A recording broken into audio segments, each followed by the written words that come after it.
Hello, ladies and gentlemen. Today we'll discuss about how we calculate bending moment displacement by the method that we call integration method, or sometimes we call double integration method. My name is Julapot Jirawashrade. This lesson is a part of a third course of Mechanics of Materials at International Program in Civil Engineering, King Mongkut University of Technology, Thonburi. I'm really happy for you to be with us today. Before we start, I like to state that I have another video talk about how we measure delta and theta and angle change in the structure. It's a short video, and if you are new to this subject, I suggest you watch that video before we start on this one, so we know exactly how we measure things. Thank you very much. That's a really short video. I think it's about 6 minutes max.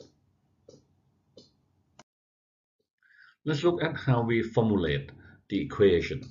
If we start off an arbitrary beam, meaning I can change the support, it will still work out the same, but for simplicity, we use a simple support beam, right? And the load is actually Wx, right? So it can be in any way. Don't worry about the sign of the Wx minus not or plus because it doesn't come into equation. Okay, so don't worry about that one. Now, if we're going to look at it, then we might as well designate certain level or certain way we're going to define thing. In this case, the axis, vertical axis, right, is a displacement axis, right? And of course, it's all zero at the black line, the original line. And if it go upward, positive, downward, negative, of course. And we're going to run x from left to right.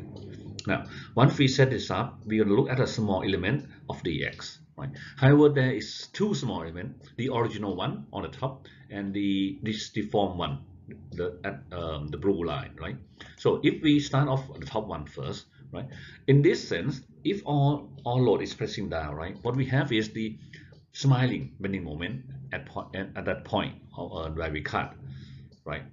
Well, just for convenience sake, let's say that the x is so small that there is no change in bending moment for this time, right? Then by saying all I said is actually mean that without knowing, or what happened is that we already set up the axis system, right? We said that smiling is positive, delta is upward, and x to the right positive, and the theta will be anti-clockwise positive, right? In a way, is unlikely when that we already set it up, right? So if we look at the cross-section area, then, right? If we look at the cross-section area that we cut, right? Notice that in this case, we will have two lines. If I draw it, the x and the two line, the red line is at the neutral axis, right? The x, but because this is rectangle, therefore what happened is that is the x throughout the height, right? So the blue line I can draw it anywhere. In this case, I draw it at a distance y below the neutral axis, right? It's still the length of the x, right? However, again, this is in the black line, right, before it deformed. What we want to look at is after it deformed, right? So basically, the angle will change. So if we look at that blue line instead, right, that I'm having at a second circle in there, right? So I will see it that way, right, in a triangle, right? And now, because there is some change, remember we talked about this bending moment, we discussed it already. If it's smiling like this, what happens is that we have compression on the top and tension at the bottom, whereas at the neutral axis, there's no change, right? So basically, the deform shape will look like that. And because the way it changed the shape, right, it's most likely that the x and the x prime, don't forget that the red line is at neutral axis. There is no strain, there is no stress, no change in the thickness of the x at the red line. However, at the blue line, it's not neutral axis. Therefore, in this case, it below neutral axis for the smiling face, it becomes bigger, right, longer. So we call it the x prime instead, right? So if I draw a line, right, because we need to talk about it, and if we not parallel to the edge, either edge, and then draw the line continuously, at some point it will cut at point O, right, and draw that one, right? And that is what we define by d theta, and that's what we define why it become anti-clockwise positive, right?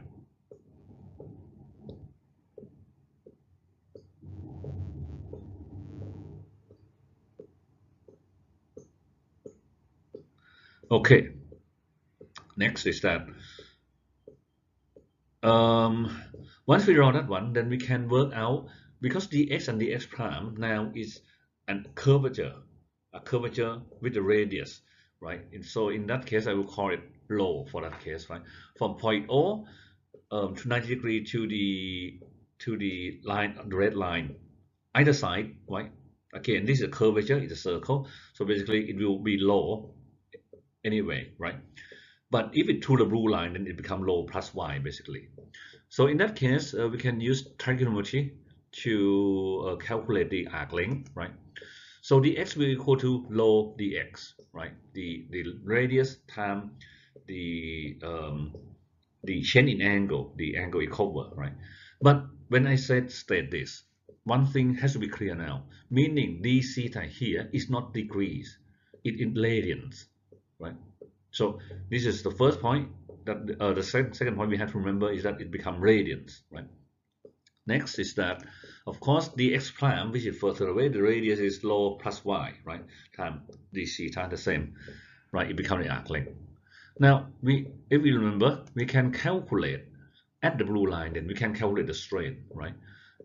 Basically using the deformed length minus the original length, right? And then divided by original length, right? The deformed length is the x prime, of course, and then the original length, if you look at the picture, before it deformed, it's dx, and then of course it divided by dx again, as per the rule, right? So basically, if we expand, right, according to the equation we have up there, then we have this form here. Basically meaning the theta will disappear, if you notice, right? And then we also have the rule for the relationship between the stress and the strain, right? So we can substitute in it. And then we also know that this is bending moment type. We have the equation to calculate stress from the bending moment. So we let it back into the equation. So it takes this form here, right? So if we change it a little bit about, right, we will have this one here. Don't forget that the equation in sigma for the moment, y is also measured 90 degrees from neutral axis, right? So it's the same y as the picture we draw here. So y can cancel out each other because it's the same y. Now, in this expression, 1 over rho, it has been expressed in many calculus. Calculation is quite complex. I don't want to go through it. So I will just give you a summary, right? So this is a normal expression of 1 over rho for the calculus sake, right? And if we say that d delta by dx is very small, which in case is very small in our case, as I said, the blue line here is elastic curve is far exaggerated from the real displacement. So one is this case, then d delta by dx squared becomes 0, right? And the form can take much easier. Is 1 over rho equal to this delta twice by dx, right? And then substitute into that, we have the equation we use, right? Don't forget that in this equation, the latest equation here that I put in yellow, right? Delta is something we want to find, right? Bending moment, we can actually find it from the free body diagram that we use. E is a Young modulus, which is the material property. I is the cross-sectional property, the area moment of inertia. So basically, we can find everything on the right-hand side for a simple structure by now, right?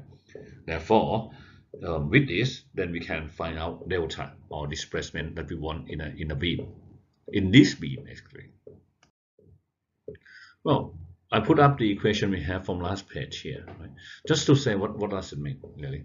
So basically, if I integrate it once by dx, right? So I will have differentiation of displacement by dx. If we have the differentiation, if we differentiate the function by dx, usually it's a slope, correct?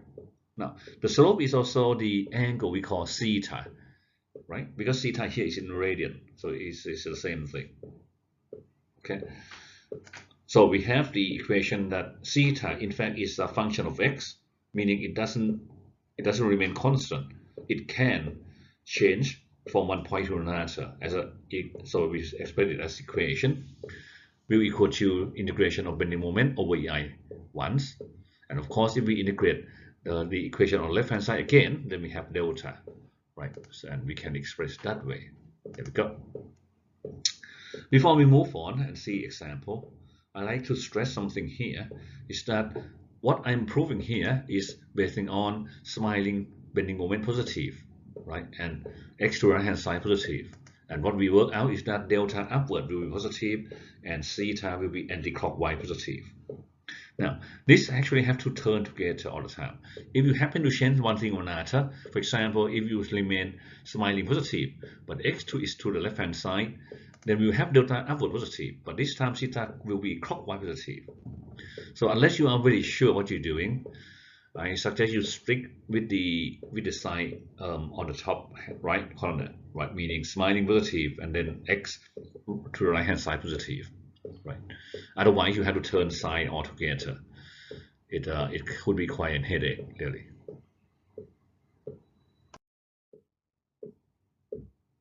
So now we have equation at hand, right? So let's look at one example, simple example.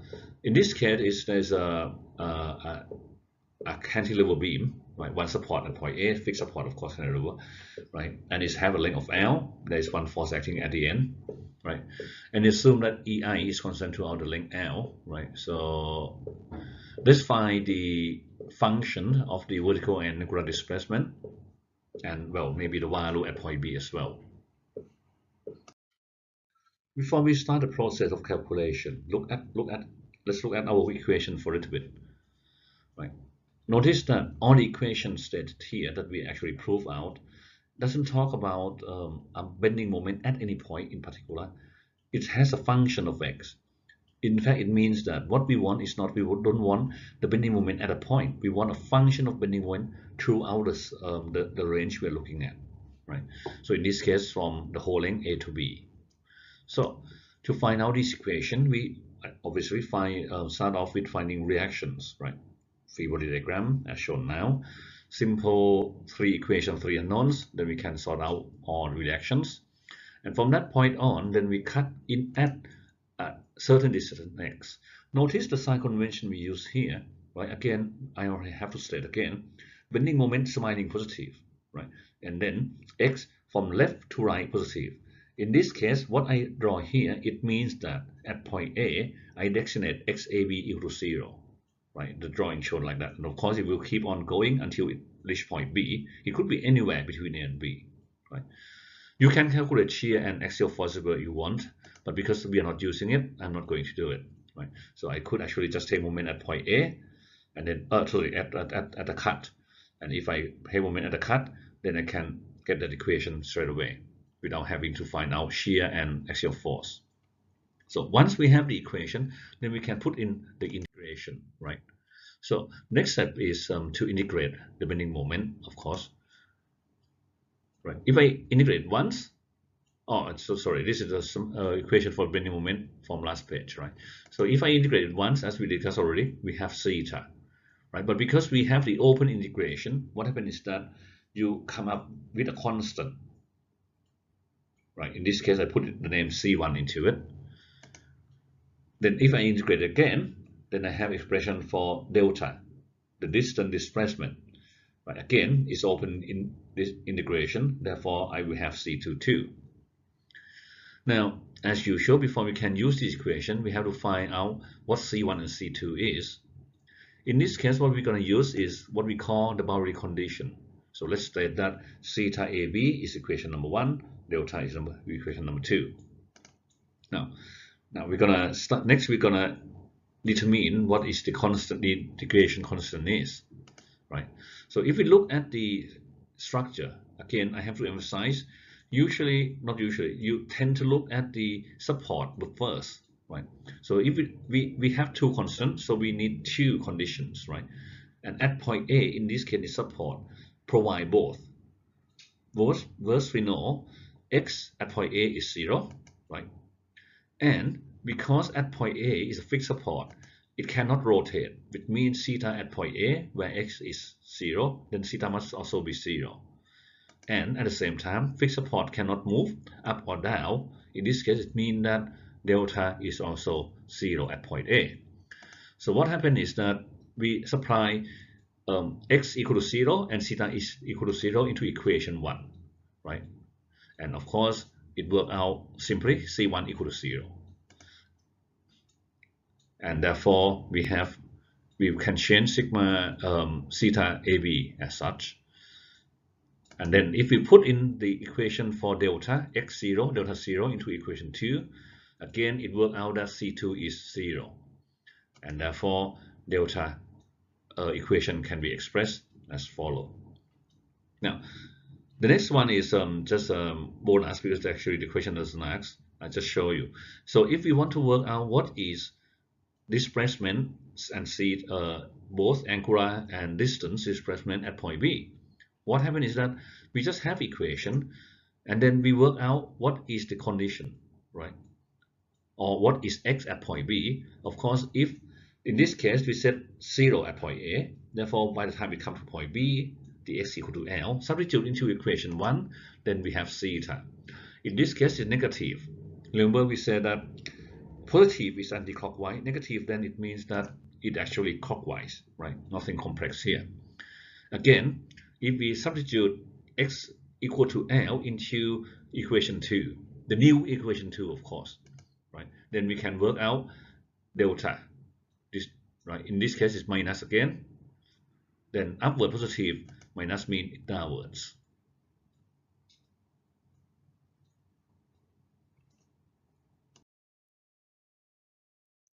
So in summary, this is the summary. Nothing much more than this. The original equation we have is in double differentiation form, right? So we integrate the first time, we got theta, the change in angle or angular displacement, and then if we integrate it once again, then we end up with the expression for displacement as a distance or delta, which we usually call displacement. And that will be all for this lesson. Thank you very much for joining us, and I hope to see you again in the next lessons. Goodbye for now.